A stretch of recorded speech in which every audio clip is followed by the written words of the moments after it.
की किताब भी बताती है, मुकाशफा की किताब में हमें पढ़ने को मिलता है कि मिकाइल फरिश्ता ही रिस्पॉन्सिबल है फाइट के लिए, क्योंकि वो सबसे बड़ा फरिश्ता है, आर्च एंजल, जो कि वॉरियर फरिश्ता है। उसका काम ही जंग करना है, उसका काम ही ईवल की फोर्सेस को हटाना है, उसका काम ही ईवल की फोर्सेस को रोकना और इसराइल की हिफाजत करना। और ना सिर्फ इसराइल की, बल्कि दानियल नबी की किताब हमें बताती है कि उन सब की हिफाजत करना उसका काम है जिनके नाम किताब हयात में यानी कि यसू मसीह की किताब में लिखे हैं। उन सब की हिफाजत का जिम्मा जो है वो आर्च एंजल माइकल यानी कि मिकाइल फरिश्ते के पास है। पहली चीज तो आपको ये क्लियर हो जानी चाहिए कि ये पाक रूह का काम ही नहीं है किसी को रोकना। अब मैं आपको जो चीज एक्सप्लेन करने लगा हूं इसके लिए आपने बहुत गौर से सुनना है, क्योंकि अगर आप गौर से नहीं सुनेंगे तो आपको समझ नहीं आने वाली है।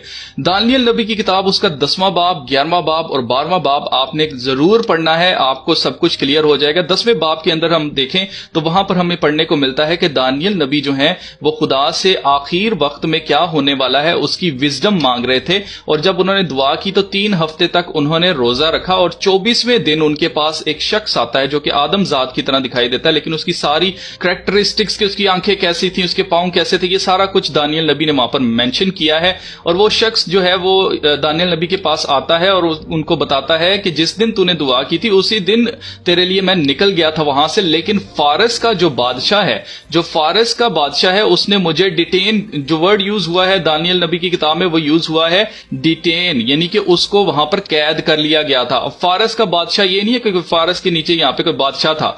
बादशाह ये जो लैंग्वेज बात हो रही है, ये बात हो रही है स्पिरिचुअल रैलम में, स्पिरिचुअल वर्ल्ड के अंदर। मोकलात के ऊपर भी बादशाह, प्रिंस और इस तरह की चीजें होती हैं।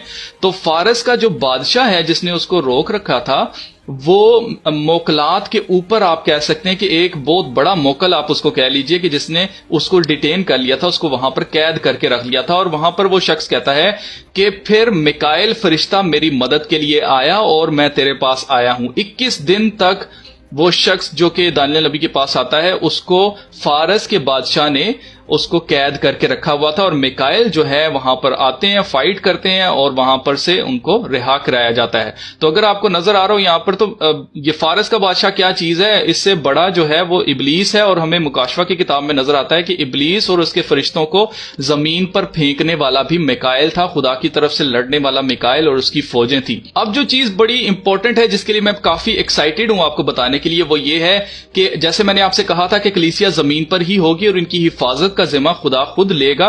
तो मिकाइल फरिश्ता वो फरिश्ता है जो कि मुकर्रब फरिश्ता है और जिसके नीचे बहुत सारे लश्कर हैं खुदा